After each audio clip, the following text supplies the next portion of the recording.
On a warm August night in San Francisco, the stadium lights illuminated more than just a football field. They illuminated a war zone. Gunshots echoed through the parking lot. Blood pooled on concrete. Sirens wailed in the distance. And somewhere in the chaos, a father lay fighting for his life, all because he wore a Raiders jersey. This is not a story about touchdowns. This is not a story about championships or legendary plays. This is a story about how a football rivalry transformed into something far more sinister, something deadly. Welcome to the Battle of the Bay, the night when sports fandom crossed a line that should never be crossed. And by the end of this video, you will understand why this single game changed the NFL forever, and why some wounds never heal. To understand what happened on August 20th, 2011, we must first travel back in time. We must understand the roots of a rivalry so intense, so deeply personal, that it was never really about football at all. The San Francisco 49ers and the Oakland Raiders, two franchises separated by merely 13 miles of water and steel. The San Francisco-Oakland Bay Bridge, a bridge that connected two cities but could never connect two fan bases. You see, this was never simply about which team was better. This was about identity. This was about pride. This was about two cities that existed in the shadow of one another, each desperate to prove their worth. San Francisco, elegant, sophisticated, a city of cable cars and Victorian architecture, a city that prided itself on culture and refinement. And then there was Oakland, gritty, resilient, a working-class city that wore its scars with pride, a city that had been overlooked, underestimated, and dismissed for generations. The Raiders were not just Oakland's football team. The Raiders were Oakland's identity. The silver and black represented every person who had ever been told they were not good enough, every worker who had been ignored, every dreamer who had been dismissed. When Al Davis built the Raiders, he did not just build a football franchise. He built a rebellion, a symbol of defiance that resonated with anyone who had ever felt like an outsider. Just win, baby. 3 words that became a battle cry. 3 words that told the world that we do not care what you think of us. We do not need your approval. We will win our way. And across the bay, the 49ers had their own legacy. 5 Super Bowl championships, Joe Montana, Jerry Rice, a dynasty that had brought glory to San Francisco. 2 cities, 2 teams, 2 completely different ways of seeing the world. And when these 2 worlds collided, the results were always explosive. For decades, the preseason matchups between the Raiders and 49ers were treated as more than exhibition games. They were treated as declarations of war. Now, I want you to understand something. Every NFL rivalry has its intensity. Eagles and Cowboys fans exchange insults. Bears and Packers fans argue in sports bars. But the Battle of the Bay was different. This rivalry carried something dangerous in its DNA, something that simmered beneath the surface, waiting to erupt. Throughout the 1980s and 1990s, fights became commonplace at these games. What started as verbal confrontations escalated into physical altercations. Security personnel dreaded these matchups. Police departments prepared for chaos. But still, the games continued. Year after year, the NFL allowed these preseason meetings to take place, even as warning signs flashed brighter and brighter. Why did nobody stop it? Why did nobody see what was coming? Perhaps they believed it could be controlled. Perhaps they underestimated the depths of human hatred. Perhaps they simply did not want to see. But on August 20th, 2011, at Candlestick Park in San Francisco, the darkness that had been building for decades finally consumed everything in its path. The sun was setting over San Francisco as 70,000 fans streamed into Candlestick Park. The air was electric with anticipation. Raiders Nation had traveled across the bay in force, their silver and black jerseys cutting through a sea of red and gold. Families were in attendance that night, fathers with their children, friends who had planned this outing for months, ordinary people who simply wanted to watch a football game. Nobody knew that some of them would not make it home. From the opening kickoff, the atmosphere inside the stadium was toxic. Fans hurled insults at each other. Objects were thrown. Security guards struggled to maintain order as confrontations erupted throughout the stands. But it was in the parking lot where the true horror was unfolding. As the game progressed, violence exploded outside the stadium walls. Fights broke out between groups of fans. The parking lot transformed into a battlefield where allegiances were determined by the color of your jersey. And then, the gunshots rang out. 2 men wearing Raiders jerseys were shot in the parking lot during the game. One victim, a man who had simply come to support his team, was rushed to the hospital in critical condition. His family would spend agonizing hours not knowing if he would survive. But the violence did not end there. Inside the stadium, another attack was taking place. A man was beaten so severely in a stadium restroom that he was left unconscious, fighting for his life. His crime was wearing the wrong colors. Let those words sink in. A human being was beaten nearly to death because of a jersey, because of a football team, because of tribalism that had somehow become more important than human life. When the final whistle blew that night, the score on the scoreboard was meaningless. The real score was written in blood. 4 people seriously injured, multiple hospitalizations, lives changed forever. And for what? For a preseason game, a game that did not even count in the standings. Behind every statistic is a human story. Behind every headline is a family that will never be the same. I want you to think about the man who was shot that night. He had dreams. He had a family. He had people who loved him, who worried about him, who waited by hospital phones desperate for good news. He did not wake up that morning expecting to fight for his life.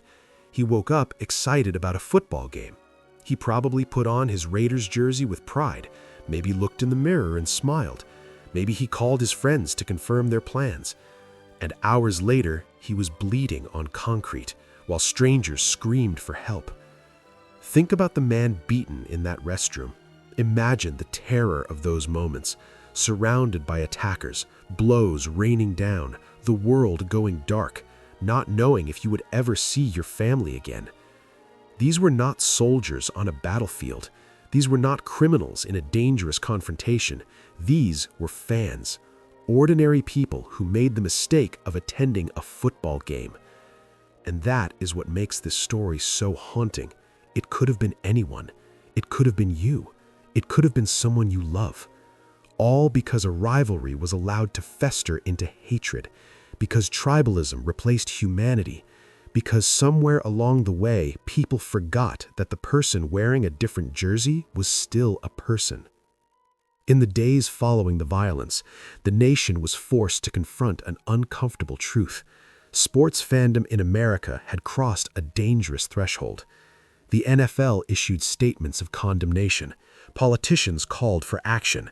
Media outlets ran story after story about the violence they had erupted at Candlestick Park. But perhaps the most significant response came from the teams themselves. For the first time in decades, the Raiders and 49ers made a decision that acknowledged what everyone had been afraid to admit. The preseason rivalry games were suspended indefinitely.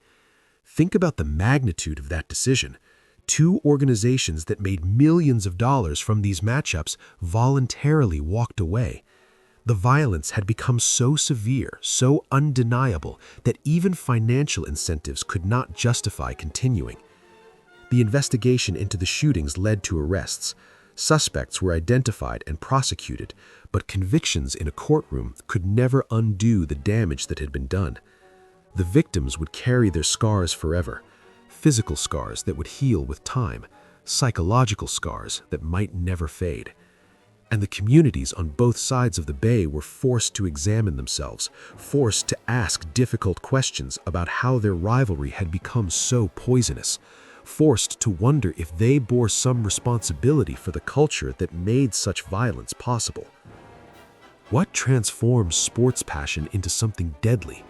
What causes human beings to view fellow human beings as enemies worthy of destruction simply because of team allegiance? These questions do not have easy answers, but they are questions we must confront if we ever hope to prevent such tragedies from happening again. Some point to tribalism, the deep-seated human need to belong to a group, to define ourselves in opposition to others.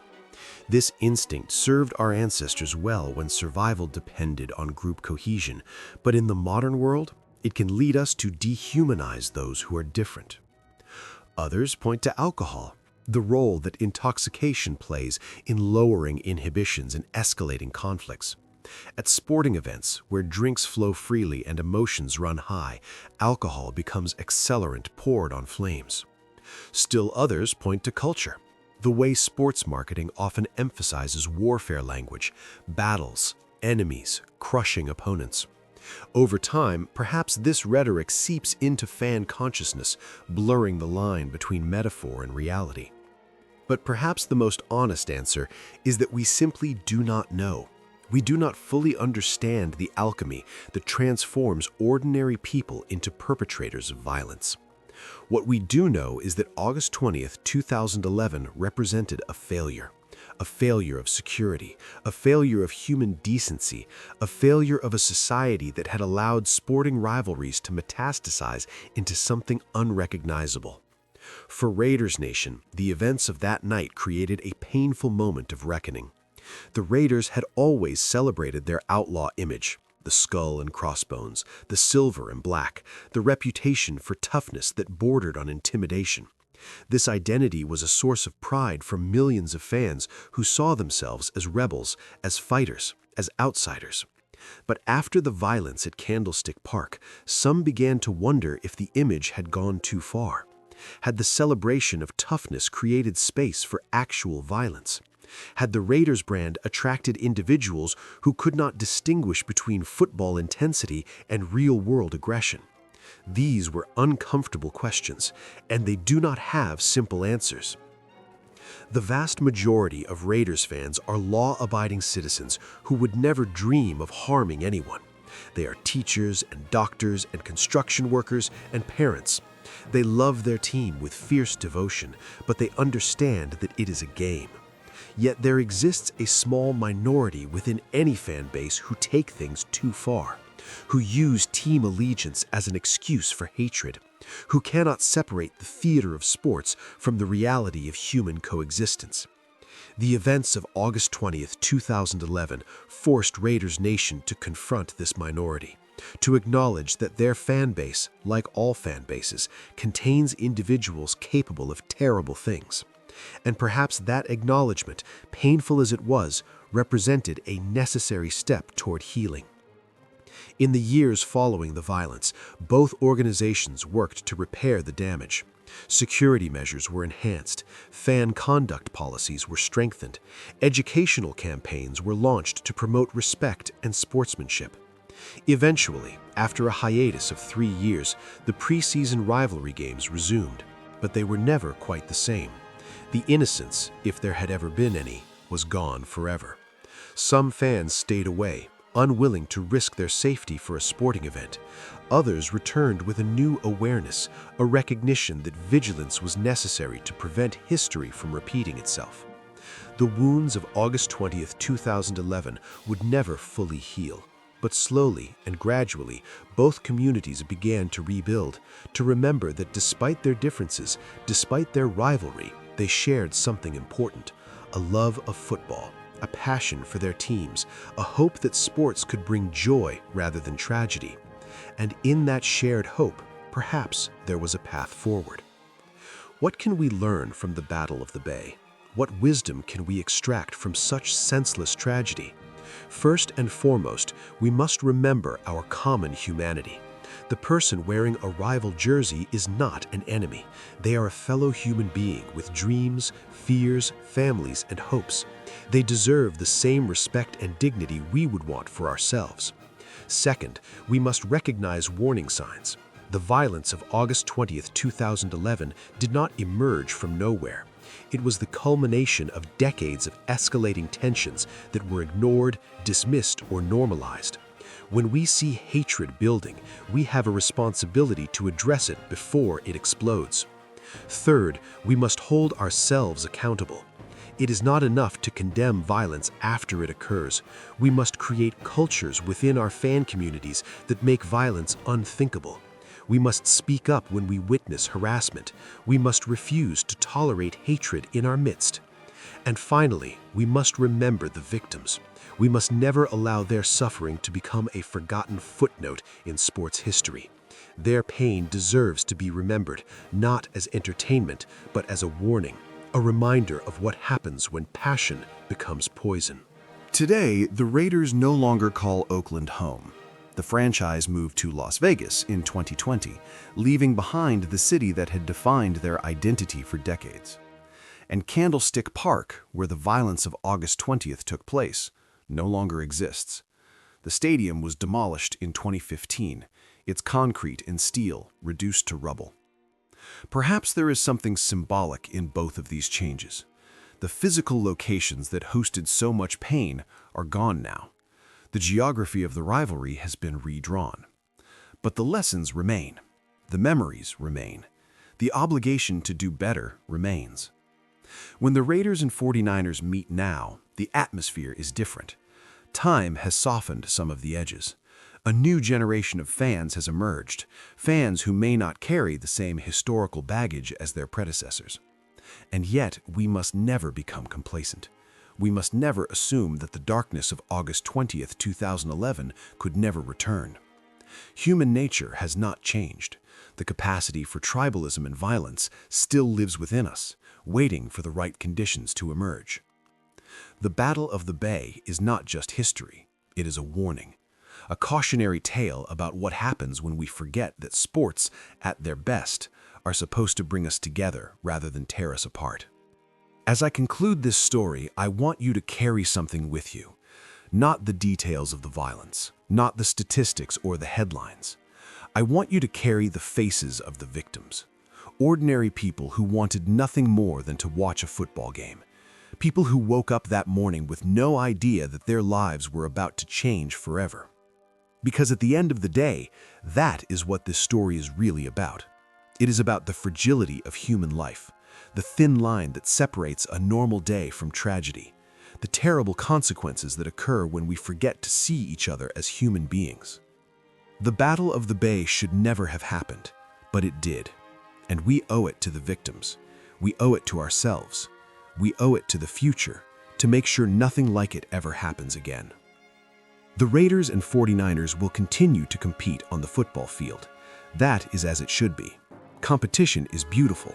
Rivalry can be thrilling. But let us never, ever confuse the game with war.